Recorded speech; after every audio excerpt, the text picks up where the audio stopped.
Gary wants me to watch this. Most awkward Joe Rogan. Joe Rogan are certainly a rare sighting, but they do still happen occasionally. So let's begin by looking at the Joe Rogan experience number 958, when the conversation between Joe and Jordan Peterson became so deep that the two completely forgot what they were talking about in the first place. You can say, well, yeah, I've got all these flaws, but look at what I'm trying to do. Right. That's the real ground of self-respect. Well, no, Nick's got to be streaming then. Yeah, but none of my VODs. I missed, I'm off the track with the question. Ground of self-respect. I can't remember what you asked me. No, I don't think that was them. So, we'll have to go to a different topic. What how did we get on this? Oh, no way, dude. That's so... That's when you peel it back so many times, you know, that you forget what you're even talking about. That's OD, man. It's so OD. You asked about the evolutionary basis of in-group. That was a long time ago. I know, it's a rabbit hole that just doesn't disappear. But where were we just now? Remember where we were just now? No, sorry. I'm distracted by something else that's happening right now. Let you know. What is it? Comey just got fired by Trump a little bit ago. And Twitter is ablaze about what's going on right now. This is a little off topic, but I mean, you want to talk about a figure? Oh, I know. We were talking about men. Yes. We were talking about men and what motivates them. As you can see, the conversation did eventually get back on track, and the podcast finished with no further hiccups. However, this wasn't the only time on an episode where Joe didn't know what else to say. So this is supposed to make us feel awkward? awkward? For example, the Joe Rogan Experience number 1726 with Chuck Palahniuk, which as a whole was an awesome podcast, except for certain parts in the beginning. Now, it seemed like the biggest problem was that the two were discussing a topic which didn't have much substance, and as a result, Joe would say things which received no response at all. There was little 3-foot tall furry people that were living on an island in Flores. It's wild. While it felt as though the two were saying anything they could in order to keep the conversation going. The Gates Foundation has been really active in that area, I heard. Yeah. Oh, shit. Yeah, it could be. Maybe we tried vaccines on them. They used them to experiment. Could be. However, the most awkward silence came at the end of the topic when, in a rare instance, it seemed as though Joe completely ran out of things to talk about. Whoa. That's where cuckold comes from? Yeah. Huh. Okay, that perfectly explains my stream. I'm like him, but just I don't ever have shit to talk about. That's my stream right there, bro. I guess it makes sense. I guess that's a logical origin. Well, I've never heard that before. It's kind of tragic. It is tragic. Well, birds are tragic, period. So a weird creature. Birds are mad weird, bro. They get to fly, but they don't live very long. They get eaten by other birds. Perhaps Joe and Chuck were simply I've literally said that.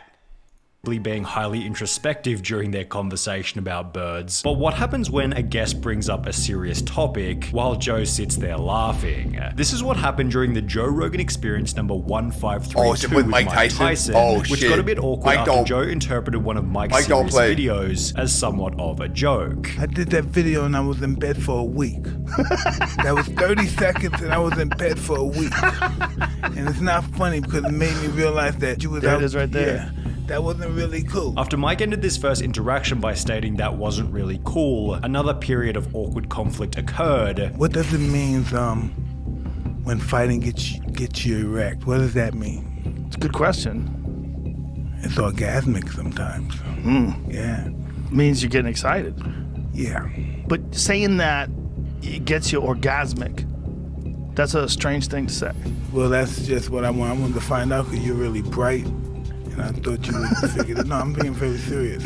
No, I know. I know you're being serious, but I mean, no one will understand that other than you. which eventually resulted in even more uncomfortable silence. Alexander the Great was 32 and he conquered the known world Yeah. in 10 years.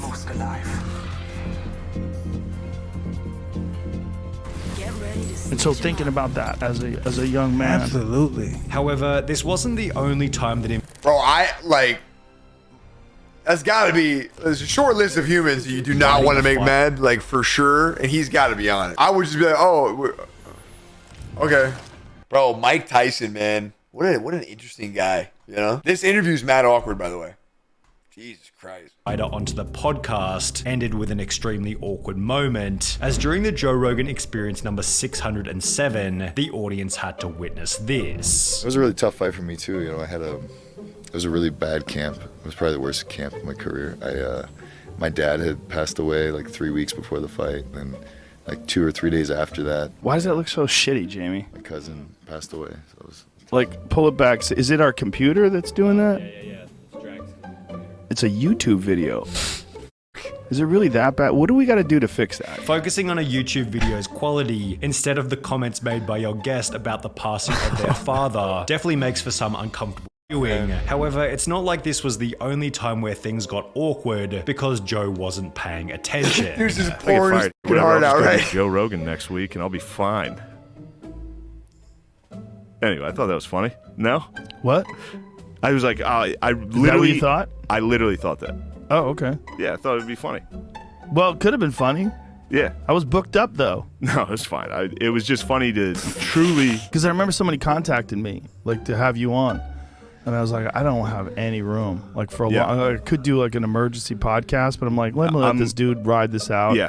And then we'll do one eventually. Truly glad that did not happen. Because I would have come in emotional. I would have come in like, guns what happened to blazing. me isn't fair. Right.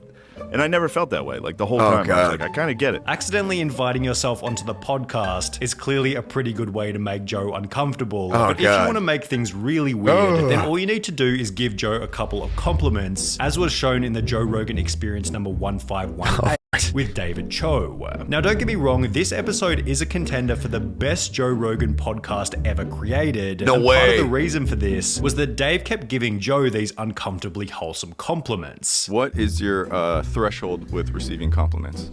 My threshold? Yeah, what's your comfort level? I haven't seen you in a long time. Yeah, it's been a while. I don't know. Can I give you Okay. 5? Sure. Okay. You only look better as you get older. Oh, thank you. You have a beautifully shaped skull. Like, as an artist, as a sculptor, like, I painted you. Yes. I don't like the painting anymore. I think I can do a better one now. It's but awesome. It's an awesome painting. all artists and sculptors out there listening, paint this guy's skull. It's beautiful. What the you're unbelievably curious, inspirational.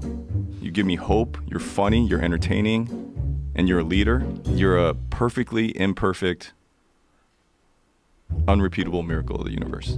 Oh my God. That's heavy. You're great, man. Well, that's very sweet of you. I appreciate you. Yeah. Thank you very much, man. That's very nice of you. Before Joe would put the awkwardness back on Dave in a fairly wholesome way. Some people can't be themselves. They're not good at it. You're really good at being David Cho. Thank you. You're really good at it. I'm horrible at taking compliments, by the way. So thank you. It's uncomfortable for everybody, I think, unless you're a real creep. You did it great right now. That was good. Could I have done more? Could I have given you like? However, this wasn't the only time on the Joe Rogan Experience where too much praise put an instant stop to the conversation. Congrats, by the way, on Spotify. Oh, thank you. I know, crazy, right? So well deserved, man. Thank you. God damn. Very nice of you. So I didn't want to forget. No worries. I didn't want to forget. Yeah, dude, I've been ultra paying attention to my health. Then there was the Joe Rogan Experience. That wasn't awkward. What was awkward about that? Which became awkward after Joe accidentally gave himself a few too many compliments. How are you so good at rock, paper, scissors? See what B said? Just, skill, muscle, intuition. Intuition. Can we play right now? You want to play? Yes. Oh, but I only play for stakes. Okay. What do you want to play for? If I win, I Gotta be do the chat. programming on your show for a week. No, that's worth a lot of money. What kind of money? What do you think I'm not saying like the ads or whatever. I'm It'd saying be like programming, like who's going to be on. Yeah, who's going to be on? That's not possible. We're booked up months and months in advance. You were so and confident until just now. We No, can no, pick no. a month, That's few just- months that's off. that's Oh, this guy's pissing me off. Okay. Jesus Christ, man. Ugh.